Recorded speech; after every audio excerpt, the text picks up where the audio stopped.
Hey everyone, this is Pittsburgh Pat. Welcome to my channel, and I'm here with Leah Klocko and Andy Hickly.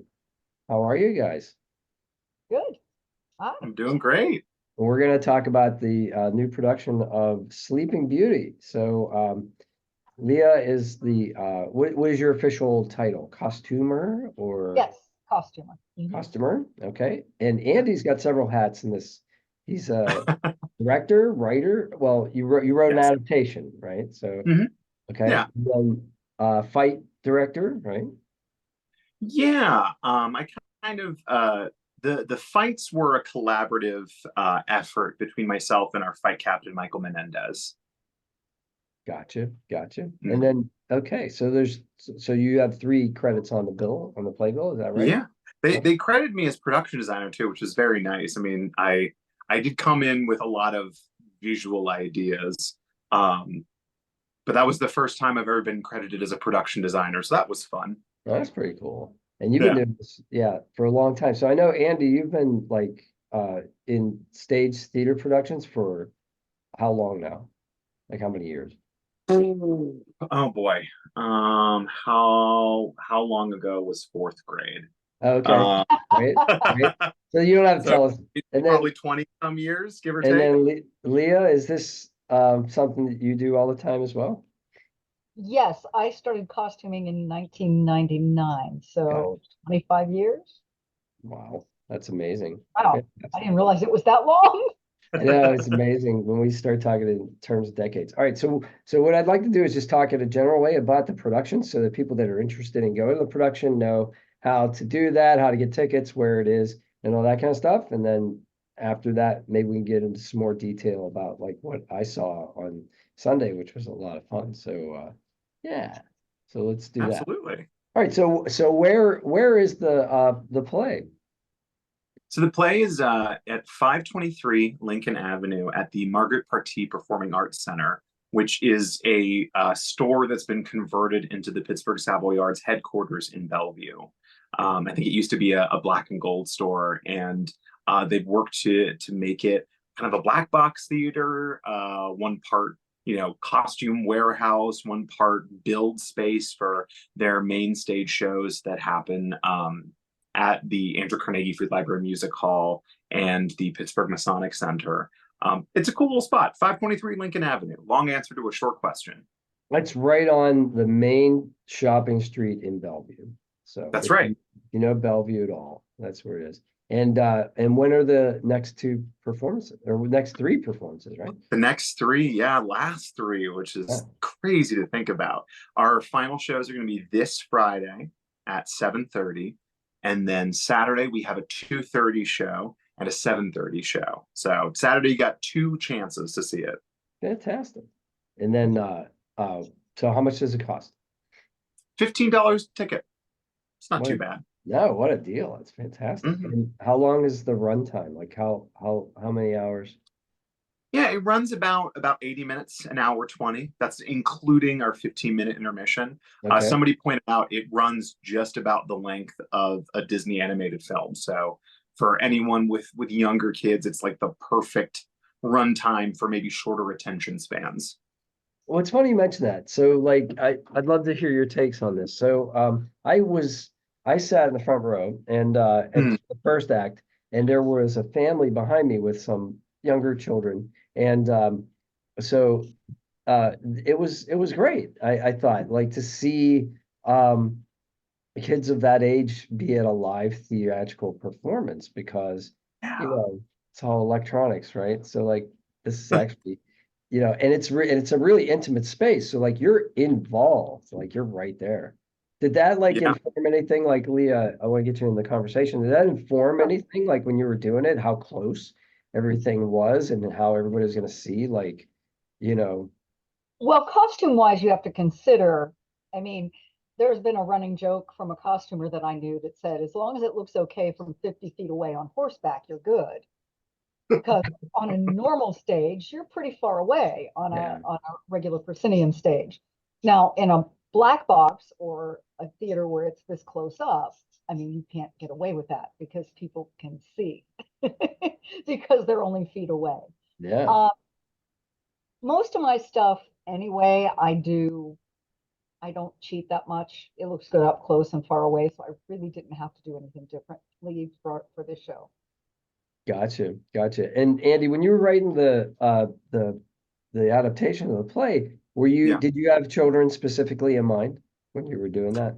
Um, like yes and no to an extent. Like I've worked in children's entertainment for a long time. And just kind of the way I've always geared it is kind of it's like a 50-50 split. I try to include stuff tonally, subject wise, that's going to appeal to a younger audience, but include elements that are going to engage you know, slightly older audiences as well.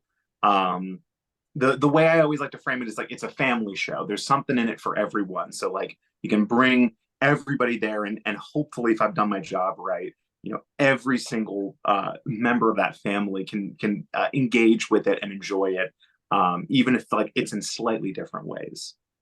And I think you pulled that off really well with this show, because there are jokes that the little ones really like, and there are jokes that the little ones may not necessarily get, but the adults like. And so it's a real nice balance. As an adult, you don't feel like, oh, I'm sitting here so the kids are entertained. Absolutely, thank you. That was the goal. Somebody at the production also said like the idea of like it kind of invites the child in all of us to play, and I love that it appeals to that sense of whimsy no matter how old you are.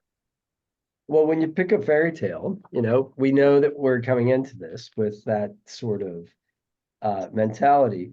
But you know, so I want to talk about some specifics now. So this is like the Yeah. spoiler part of the interview. So if anybody is going to go, and when you guys go, if you know, just pause this video, come back to it after you've seen the show, and you'll be in on all the jokes. And if you're far enough away that you may not be able to see, you can just keep watching because we're going to talk about specifics now.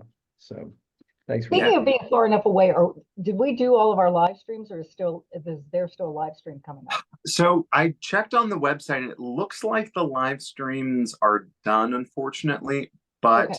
I'm gonna check back later. For anyone listening, check the website, check the live stream ticket link. It might go live again. I That don't would know be if they're gonna be fantastic. cycling the videos from last weekend when we did the live stream. So if you're far away, please check because we'd love for you to see it.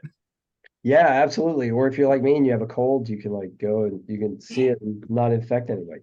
But Mhm.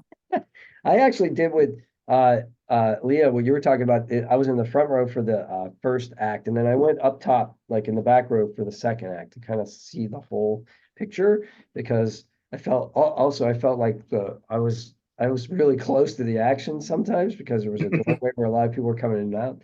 So I wanted to give them a little bit more room. But yeah, so some of the people had elements of costumes all ready to go, right? Like the man who played the king, the actor who Yeah. played the king, doesn't he do like a Renaissance fair kind of thing in his spare time? So yeah, Yes. Yeah. so he had some elements of that. That must have been very helpful.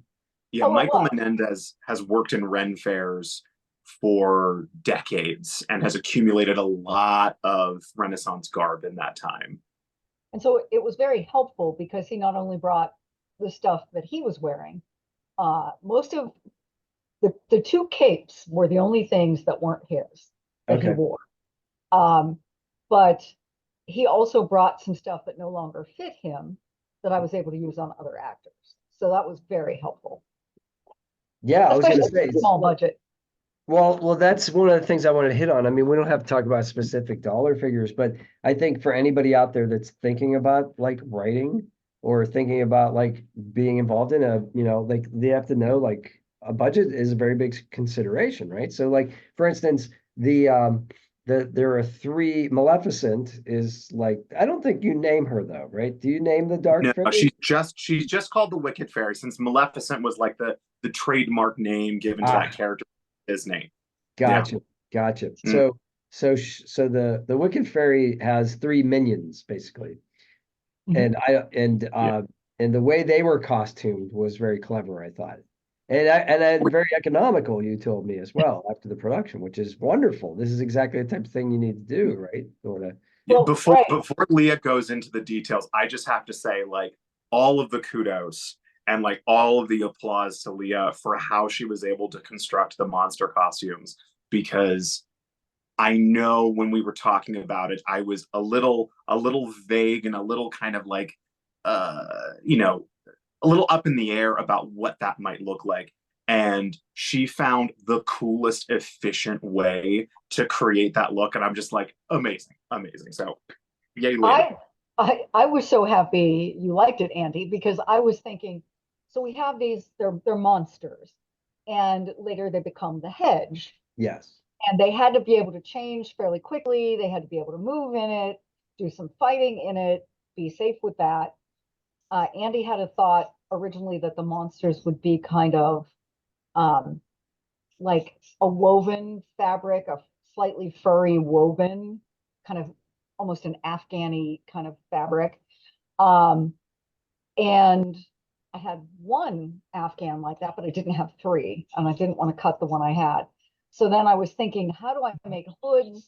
How do I make costumes that are cheap? Because I was afraid of going over budget because we have a lot of characters. And I was driving one day and just came up with, wait, how do I make a quick hood? So the hoods are actually t-shirts. Mm. They're small t-shirts.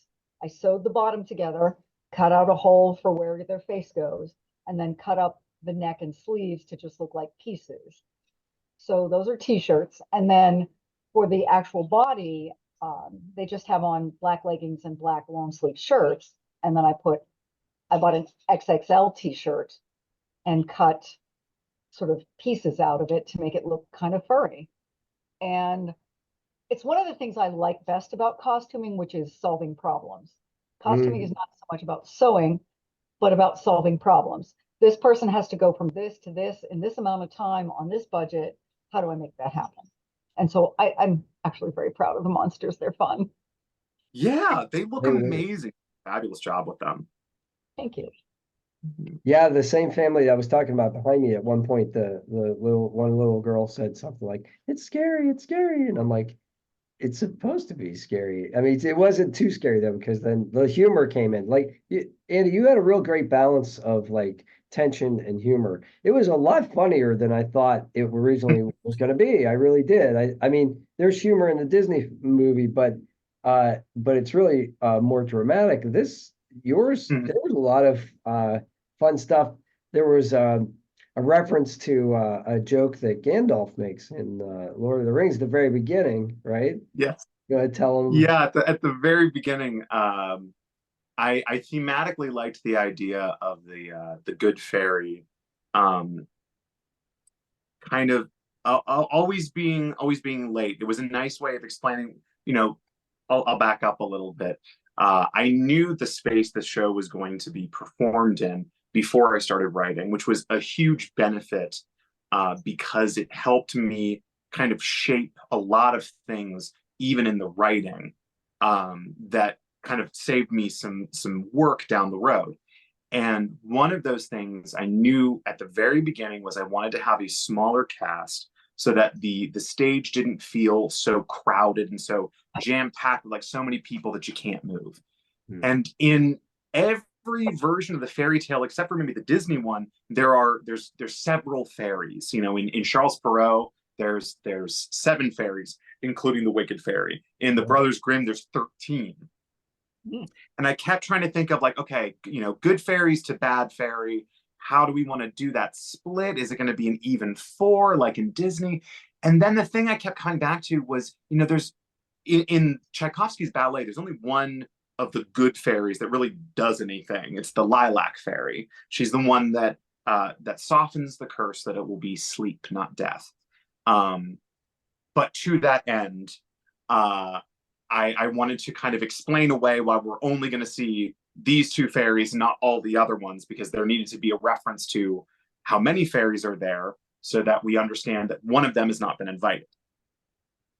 And so thematically, to get to that point, this is a very long answer to a short question. I was like, you know what? She's always going to show up exactly when she's needed, because that's how that character always works. You know, like these kind of Deus Ex Machina fairy godmothers, they always show up right in the nick of time, exactly when they need to be there to solve a problem. So the way I kept thinking about it was Gandalf's line from Lord of the Rings: "A wizard is never late, Frodo Baggins, nor is he early. He always arrives precisely when he means to." And I just thought that would be a little funny tip of the hat to the Lord of the Rings, while also keeping that thematic component in line. And the great thing about what you did with that was and this is a spoiler, so if you haven't, this is a spoiler, is that, you wove that into the plot so that it was a device. So it actually affects that characteristic of that character affects the plot. And, it's not just a throwaway, like, nod to, another intellectual property. You owned it and you brought it in and made that part of this plot, which I thought was really clever. Yeah. Thank you. Yeah, I mean, my thought is like something like that. If it means something thematically in the plot, it has to show up a couple times. I've got like a little bit of like a rule of three. So, that reference to the fairy being late shows up at least 3 times, if not more. Yeah. The Rose and Princeling say to each other, like, if I'm late, then I'll wait. That shows up 3 times. Again, like if it means something, it has to be heard more than once. You introduce it once, you reinforce it the second time, the third time. And third time. It's poetry, right? Yeah. Absolutely. And speaking of poetry, so like when the Good Fairy did like run from downstage to upstage at one point, the lace or the gossamer or whatever that material was that she was using looked to me just like wings. Like it was really well done, Leah. Like it was just like, it was very ephemeral. It's very it was very wing-like. I thought you did it. I thought that was really clever. It was almost perfectly symmetrical too, the way that the actress. And that was a collaboration. So Mm-hmm. Andy got that material. We had talked about it earlier. We had seen some similar ones. Andy got the material, and then when I attached it, we were like, Andy was like, it doesn't look quite right. And I tacked the center. I just took and tacked the center to make it look like wings. And that was all it needed. Right. Yep. And I think the for me, like the fact that it wasn't just some cutout wings and it actually but it assumed that shape as it kind of billowed, it was magical. It was really nice. Absolutely. It was really great. And some major props too. Kelsey is one of those actors. I mean, Leah, we can speak to that in a little bit about actors wearing costumes, but Kelsey is definitely, Kelsey is definitely one of those actors that knows how to wear clothes, that really, when she gets into a costume, the costume doesn't wear her, she wears it.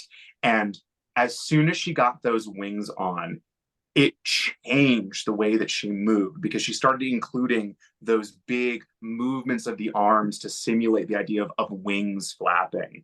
And like she's like, okay, great, I've got these wings, like, and I got to show off the wings, like I have to really make use of it. And like I love that she does stuff like that she's like keyed into costumes and the way that they tell a story. Costume and movement. She's really good at that. Mm-hmm. I remember putting the wings on her, but then I was downstairs working, so I didn't see the rehearsals as she developed the wing movements. I just saw the finished product and went, this is amazing. Right. She's so good at that.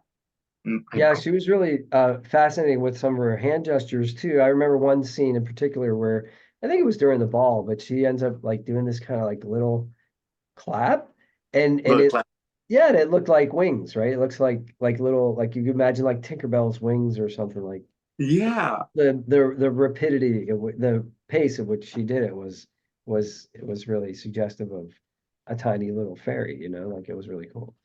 She just thinks about stuff like that. Like, and even if you really pay attention to when she's casting the spells, like I worked with her on that, but a lot of that is just stuff from her brain. Some of it is like, there's ballet pantomime that goes into it. So like in ballet, there's no dialogue. So a lot of it is done through hand gestures.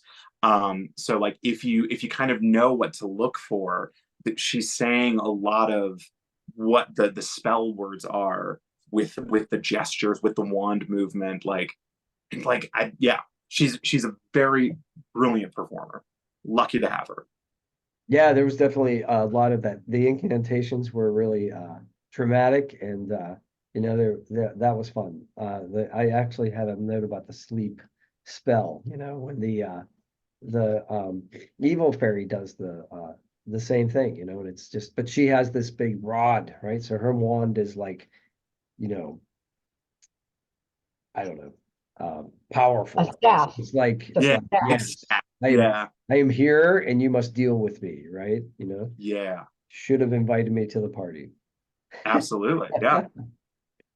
That was fantastic. Yeah, there was another, when the scene where Belle describes, or I'm sorry, not Belle, Rose describes love. Um, that was really great. So where did you come up with that? Oh gosh, the how do you know if you're in love? Yeah. That was one of the earliest scene ideas that I had when I was sitting down to write this, was the idea of wanting to wanting to talk about have the fairy godmother kind of like counsel her and guide her and talk about the ideas of love. Um, because I knew early on I wanted to tell this story as a love story, and I also knew that uh, part of her Rose's struggle was going to be having her parents constantly throwing suitors at her in this attempt that, like, well, if we get her married off, then when the curse happens, it'll be over quick, that'll be fine, bing bang boom. And her feeling the fatigue about that and kind of feeling like this isn't how it's supposed to work. And the short answer is that love monologue came from an honest place of some things that I wish someone had said to me when I was younger about, like, what is love? Like, how do you know if you're in love? Um, as you growing up and starting to develop feelings and pursue crushes and things like that. I always felt like um I was someone that very young and very quickly I would use the L word. And I remember my parents saying, like, you're too young, you don't know what it is. And I always remember thinking, like, well, somebody tell me what it is. Like, and how do I know for sure, like, that this is the real thing? And years later, as an adult, is being married now, I think the simple truth is exactly what the fairy godmother says, is that no one can tell you, you just know. And additionally, the way that she describes, kind of like, for some people it's like a thunderbolt and they know in an instant, and for others it's like a seed that grows over time until they suddenly realize what's sprouted up inside their hearts. That second one was me, and that was how I found love, and that was the kind of the story of my wife and I falling in love with each other. But I didn't want to discredit the notion of love at first sight, because that is how it is for some people.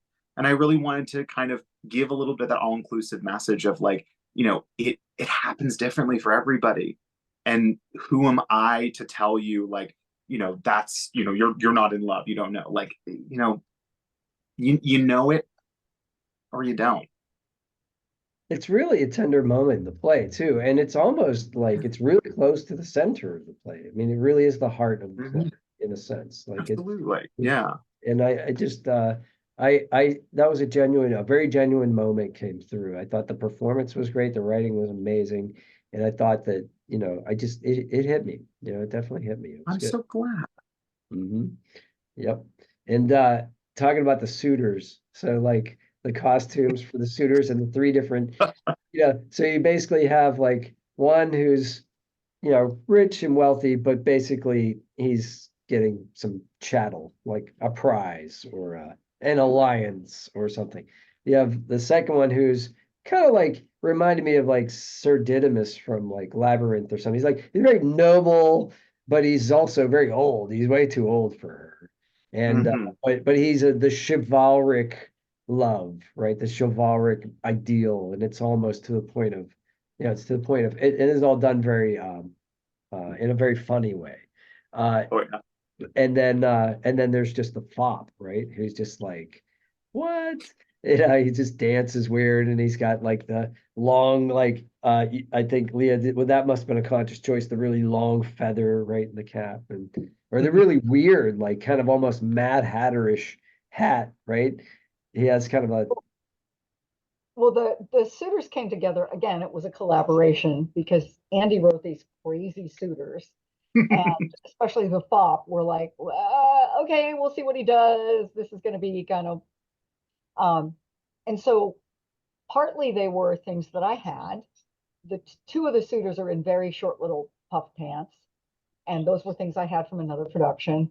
They're in tights that belong to the Savoyards, and um, they all have the white, poet shirt, or what is it they call it? A fluffy shirt? No, A puffy shirt. a puffy If shirt. we're talking Yes, that's it. Seinfeld, yeah. Right. Um, and but then the rest of it, it was like, okay, we have to make them look kind of crazy. So um, the three doublets they wear are all from different places. Some are borrowed. Michael brought one of them, and then it was really the capes that kind of made the character. The fop character wears a cape that just happened to be there, and he uses it so well.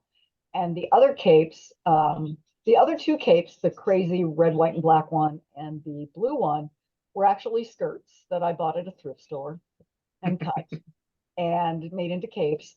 And then when we were dressing them, Andy was like, they need hats. So we grabbed a couple of hats. Michael actually brought in the hat that the fop wears. And then he brought it in without the feather. And Andy was like, didn't you say it had a feather? So we got the feather on there. And the crazy red, white, and black cape has fur around the collar because Andy just was like, I think it needs fur. And so I saw some tails and things hanging in the costume room there and went, how about this? So it was again a collaboration and lots of fun. yeah, my and gosh. the fact there's three different styles works. So like, yeah, they're totally different characters, and so they are dressed in completely three different distinct styles. So that worked out great, even though it's like, And we wanted them very colorful, just very crazy, unmatching colors. That was a conscious choice. Absolutely. And I have to say too, another just like all the claps to Leah, because I'd seen bits and pieces of each of the three suitors kind of in their stuff.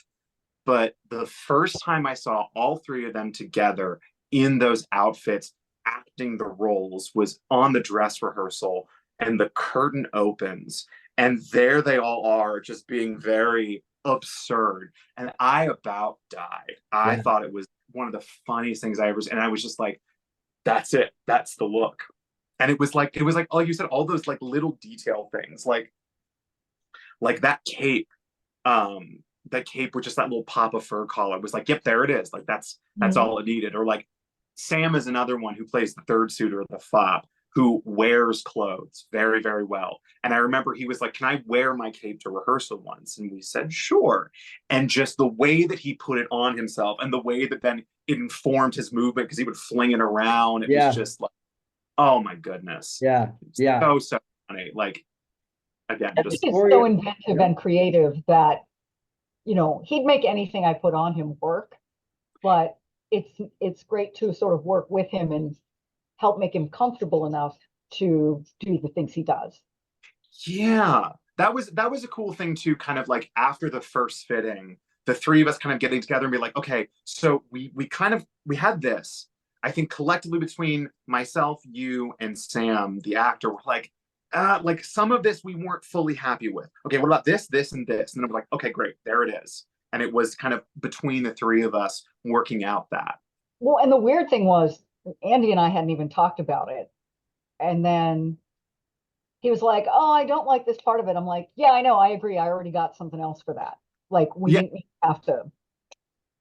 that was, it was a great mind meld moment of like, yes, Mhm. we all saw it and we all want to like just zhuzh it a little bit, get it to where it needs to be. Yeah. and the choreography, like just the dance choreography in that scene where there are four dancers, four partners, and they go one all the Yeah. way around the room in such a small space. Because I think like what Andy and I have done a little bit of, I started taking a class with Andy, with fight choreography, but like, I think a lot of people don't think about like, costume and movement on stage.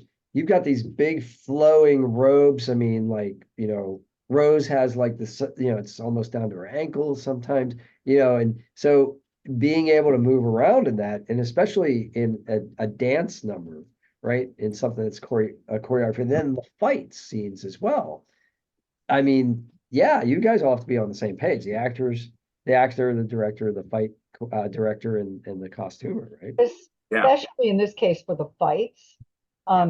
Sometimes working on other shows, you have to kind of collaborate with the dance choreographer depending on what the movements are. In this show, the dancing wasn't real difficult, so it wasn't so much of an issue. But the fights, the big thing about the fights is they have to be safe. So I can't put a costume on them that makes the fight unsafe. And I was actually worried a little bit about the hedge, because that costume it's a camo with holes in it, and I was afraid like a sword would get caught. Now, thankfully that didn't happen, but I had to consider that. And it was awesome the very first night that we choreographed that. We were lucky enough that Leah was working in the costume shop, that she came up and said, like, okay, I've got the fabric right here. Can we try some of that with this? So, so that she knew what that movement was going to look like, and also how we needed to make adjustments, because that was something where it was like a little bit 50-50. Like, I think Leah, you kind of changed the drape of some of those, and then on our end with the fights, we altered some of the moments where there's like a stab or a slash, where we're like, okay, so we need to make sure that's not going to go straight through the costume and get stuck. So how do we adjust that? How do we make that work? And that was really cool. And I'm really glad that we were able to catch that really early on. Yeah, because the princeling sword was substantial. I mean, that was a real piece of metal there. That wasn't some like cardboard with some tin foil on it. That was a serious weapon, Yes. And we rented that sword from our fight teacher, Tanya Lynn. And I'm very grateful that she was able to hook us up there. Yeah, I was amazed. The other thing that, like, you learn in fight choreography, or I've started to learn, is that you're making it look like it's a real fight, but from a certain angle, obviously there's a lot of space between the stroke. You look at it this way, it looks like, oh, you're cutting them. You look like, but really it's this far apart. But in the black box theater like setup, like there's not a lot of angles that you can use to hide some of these motions. So that was really clever, I thought, the way the choreography worked. So there was a lot of upstage, downstage stuff, but yeah. Did you have no, did you have any difficulty like figuring out how much of the stage to use and keeping it away from the audience as well? Yes. I mean, that was something I was very grateful I got a chance to have a conversation with Tanya Lynn, with Adam Rutledge, to kind of talk about some tips and tricks about choreographing in a small space. And from there, getting into our first fight rehearsal, like really early on, we made the call that in the space, the kind of the stage area has black flooring, and then kind of as it creeps out behind the kind of false proscenium, it's white tiling. And we kind of early on were like, okay, black is our boundary line. That black tile, that's nothing goes past this.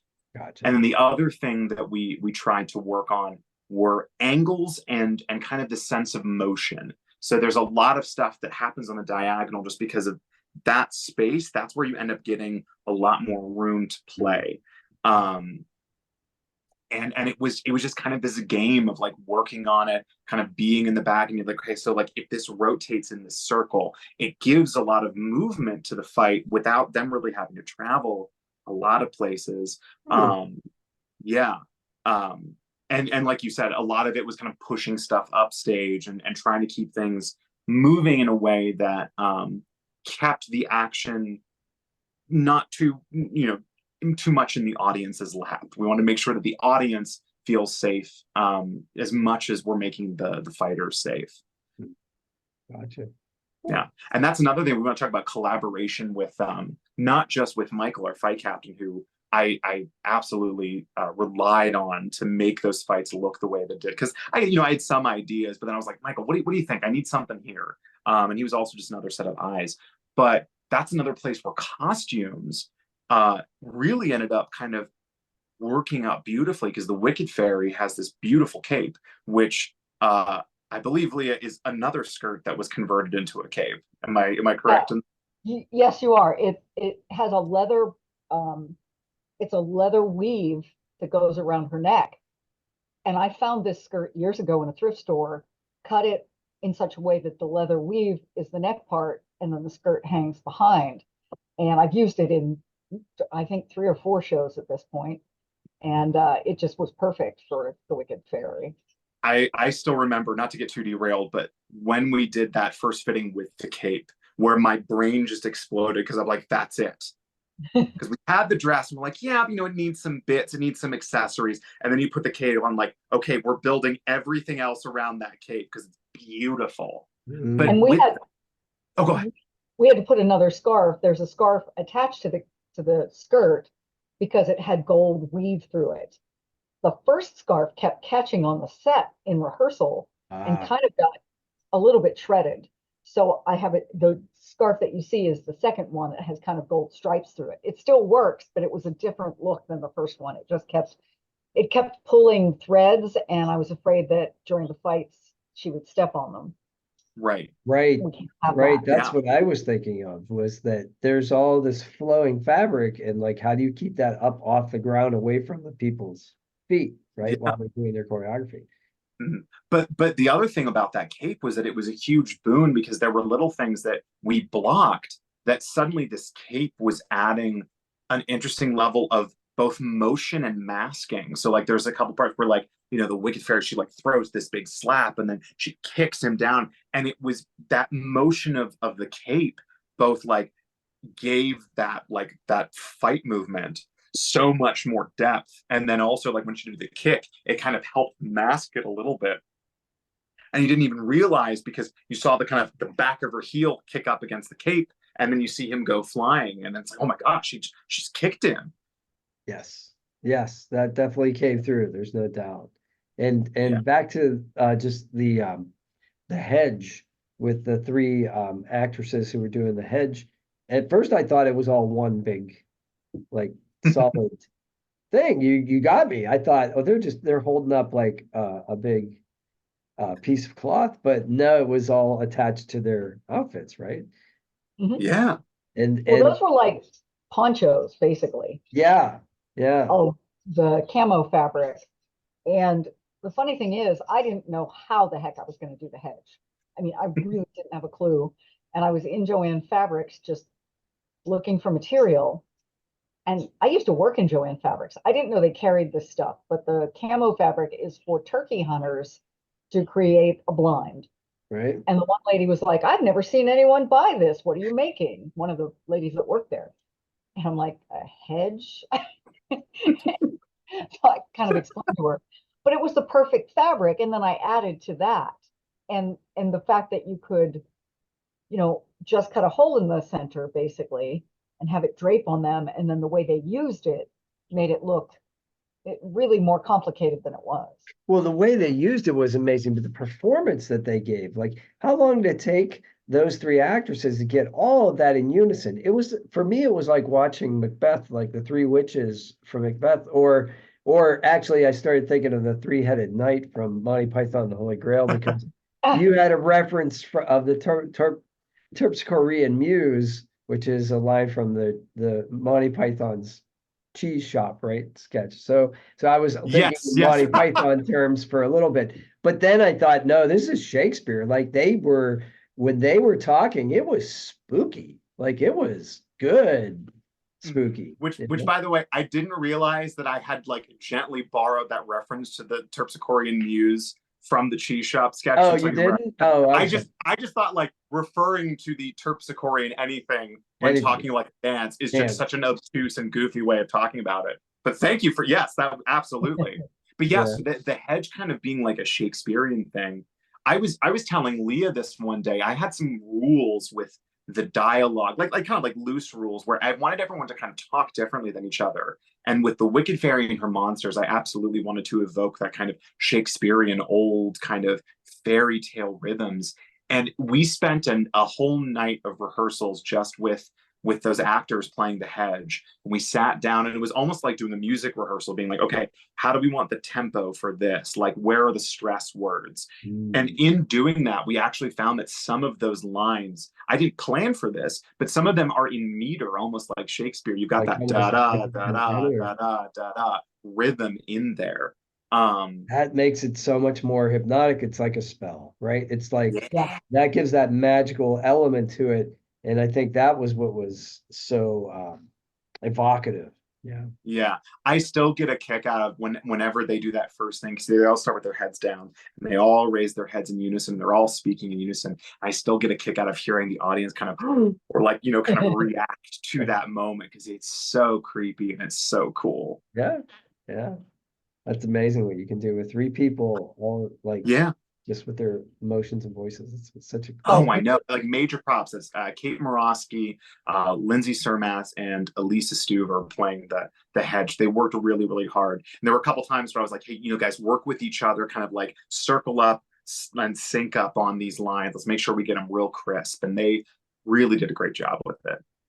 the foppish It got them there. What was that? Yeah. Oh, yeah. I said good directing got them there.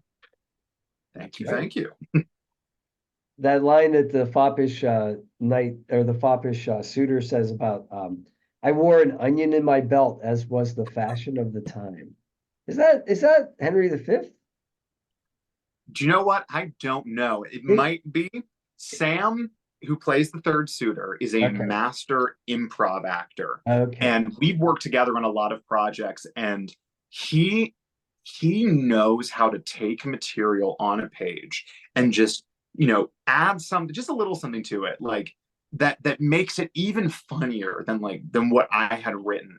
And that is something I did not script. That is something I just had in the script. It said the third suitor trails off, and he knew exactly what to do to fill that space as he's just kind of wandering off. And we wore onions on it. But I was like, I don't know what that means, but that's hilarious. Please always say that. There's a scene in, I think it's Henry V, where I can't remember the character's name, but he's running around with a leek, just an onion, right? Because it's and it's like this long, and he's like almost like a sword, but it's like flailing around, flopping around, and there's some jokes about that, I'm sure. And then, but it has to do with it's the symbol of the Wales or something. He's Welsh, or it's like, I know there's so many levels of humor. It's a wonder I get any of that from Shakespeare. But what you did here, how he loved Shakespeare, I'm sure that was an intentional reference. Yeah, but what you did here was like you had that the Terps and when he says, pulchritude, and he's kind of, I'm proposing to you, and she's like, nobody knows what you're saying, I love that you went there, because it almost lampoons that kind of how do I want to put it, like that kind of highfalutin language that sometimes you see when you go to a play, but and that's some things could make it a little inaccessible, but you turned it and brought it back as a joke, and owned it, and it was really fun. Absolutely. Thank you. Yeah. Like I said before, I had my rules, and one of them was that all the characters had to sound different from each other, and trying to characterize each of the three suitors in a different way, realizing that the first suitor, the one that we're talking about, played by Dawn Gudenberg, was going to be the wealthy one. Like you said, the one that it's like, she's a prize, she's a trophy wife. I realized it'd be funny if he just talks in the most obtuse, unintelligible way possible. And so as I'm writing that scene, I've got my thesaurus out, and I'm like, okay, what's the most 4 polysyllabic word for just a simple thing that I can just substitute in there that nobody knows what he's saying. He just sounds like, he's almost using language oh, what's the word? As like to be exclusive. Right, You know, that's like right. the right of privilege, the privilege of princes to be able to use language that only the elite will understand. Exactly. That definitely comes across. There's no doubt. Yeah. Definitely. Well, that And then with the third suitor, it was just like he had to sound ridiculous. My head canon for him was that like he was almost like a Habsburg, like that the family is so inbred that they don't really have a brain cell between them. Um, yeah, that's the part that's not yeah. necessarily like Did for he the have kids. a That's just little like affectation in his voice too? Did he do like a lisp kind of thing going on there, he like a did a little Habsburgian lips lisp? he did like a little German, like kind of Germanic Yeah, accent. yes, yeah. Yeah, he does a character in some of the dinner theater, like mystery theater shows that we'll do. It's a Christmas show where he'll play Belschnickel. And the joke that he came up with for his character was that because Belschnickel is kind of from all over the place, he would do this accent that was kind of all over the place. It's Mhm. like, did it sound Spanish? Did it sound German? Did it sound like it kind of sounded like he was from everywhere? And I realized as I was writing, I inadvertently kind of wrote some of that character voice into the dialogue. So he's like, okay, so that it needs to sound like this, right? And I'm like, yeah, kind of, not too much, but just a little Belschnickel in there. Cool, cool. Yeah. Well, they're definitely distinctive. Mm. Well, those are all the questions that I have. Is there anything that you want to talk about that I didn't cover Well, the one thing that I love about the one costume in the show that I love that was sort of accidental, uh, when we first see Rose and she's in the woods and she's in the green and pink and brown, we originally didn't have that costume, and I went to the thrift store going, I need something like this week, and found those pieces. So it's a forest green dress with a pink dress under it and a tan skirt under that and a velvety brown crisscross top. And I saw them in the thrift store. I sent Andy a picture. He's like, yes. So I bought them. And when I put them on her, it didn't even occur to me until they were on her body that it made her look like a rosebud, which was Ah, really cool and completely accidental.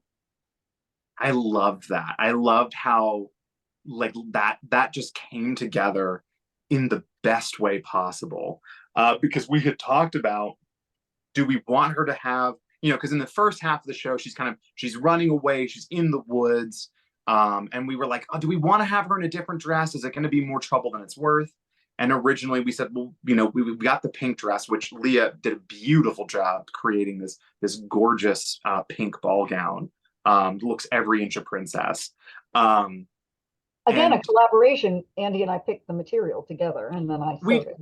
we did, but that was so magical because again, it was sort of like we're in the Joanne's together, just being like this one, nah, this one, nah, this one. Ooh, I like this one. Do you like this one? I like this one. Like, oh, but then we could put this one with this one, and it was a beautiful mind meld. I mean, like I feel like this is just turning into like I love working with you, Leah. Like, and I Right. love collaborating with oh, you. this is This good to see. mutual admiration society that goes on Yeah. between us. And we sometimes think with the same brain, so it's fairly easy. Sometimes, yeah. Sometimes one of us has the brain cell and the other one doesn't. It's nice when we get to have it at the same time. Right. But yeah, so like that moment where in talking with the actors playing Rose, that kind of feeling like the character needed a different dress for the four scenes, kind of feeling like, well, like what do we have? What's going to work? And Leah, just like you said, costuming is about solving problems, and just the way that you were able to solve that problem was so perfect. And then another actor of us brought in the green cape that she wears over top of it too. So it was Yes. just like little things just kind of from all different places coming together to make the right look. And the greens matched That's the randomly. crazy thing, right? Totally, I, again, it was just what was available and it matched. And yeah. I call it the costuming gods because I'll go to a thrift store and go, I need something. One time I went to a thrift store and I needed a pair of blue suede shoes in a particular size, and there they were. The right size, the right price, blue suede shoes. What are the chances? It's amazing. but it works that way sometimes for me. And Yeah. I'm not looking a gift horse in the mouth, as they say. Yeah. Going, okay, great. Yeah. Well, and another anecdote I have to share, because when we realized this, like, this just tickled me. We spent a lot of time working out what the fairies were going to look like, and it was a lot of back and forth, a lot of like not sure how like what was going to be right. And we had different visions of the good fairy. We They did. were very different.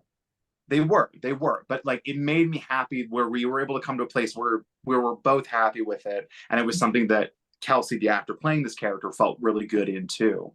And then when we put together the Wicked Fairy, looking at the two of them on stage, it was so funny to be like, Leah, these are our two aesthetics, just like at odds with each other. You know, like I had a very kind of, you know, Renaissance fair meets kind of like classical ballet vision for the fairy. And then I mean, Leah, you can speak to this because you once played the Wicked Fairy in a different production of Sleeping Beauty.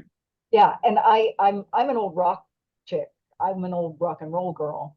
And I played the Wicked Fairy one time, and they put me in a 1980s black gown, you know, just somebody's prom gown from the 1980s. And so the Wicked Fairy ends up being like with the wig and the whole cape aesthetic, and the whole thing is like rock and roll is like me, and the Good Fairy is, you know, ballet and Renaissance fairs, and so it's kind of us. I know, and I love that. It's like, there it is, because it's another one where too it's like I'm like, oh, and then we've got all of these rings on the Wicked Fairy. Like, who else do we know that, you know, like, yeah. Well, that was actually a great device as well. So those giant costume rings, my wife and I often go to shows and stuff. We buy these little trinkets and things, and I got some of these really oversized ones, but the ones that was the Wicked Witch was wearing, the Wicked Fairy, she had these ones that were this big. But at one point she meets Rose and she's gonna like offer her a spindle, and she's covered, and so we know it's her because she puts her hand out and she's got that ring on, that giant ring that you can't mistake. And so yeah, it's wonderful when the props and the plot, you know, when all that kind of stuff comes together, it's just fantastic. Yeah. Use of it. Oh yeah. And it's funny, that was something, until we did that with the full dress, I didn't even realize that was like a visual that I had been thinking about for a while. We're like, oh, it'd be really cool. We got the Wicked Fairy in this like old woman disguise. And then when she holds out her hand, the audience recognizes the rings on her finger. But another thing about the jewelry too, this is a cool thing that was kind of not really to do with a collaboration between myself and Leah, but just something that the actors actually came up with, was the necklaces that the two fairies wear.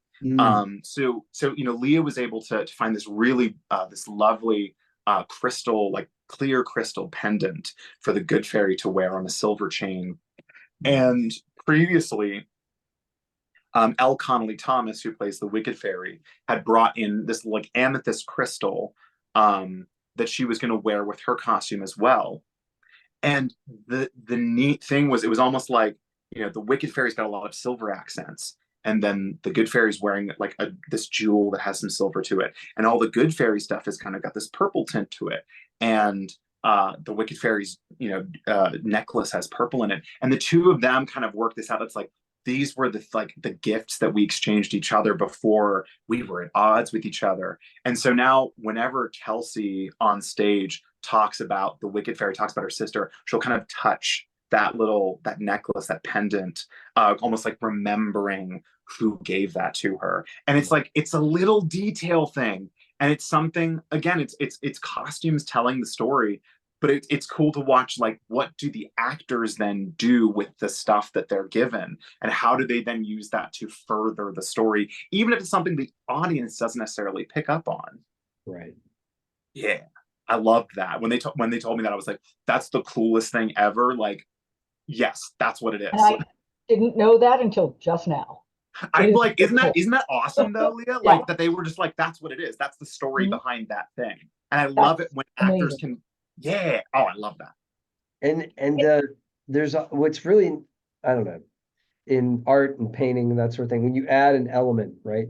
So if you have like a part of a canvas that is mostly one color, and then you add a little bit of the other part of the canvas into it. So it's almost like the yin yang symbol where there's a little dot of white in the black and the black and the white. So you had that with the purple and the clear. That's really wonderful, just stylistically, just Yeah.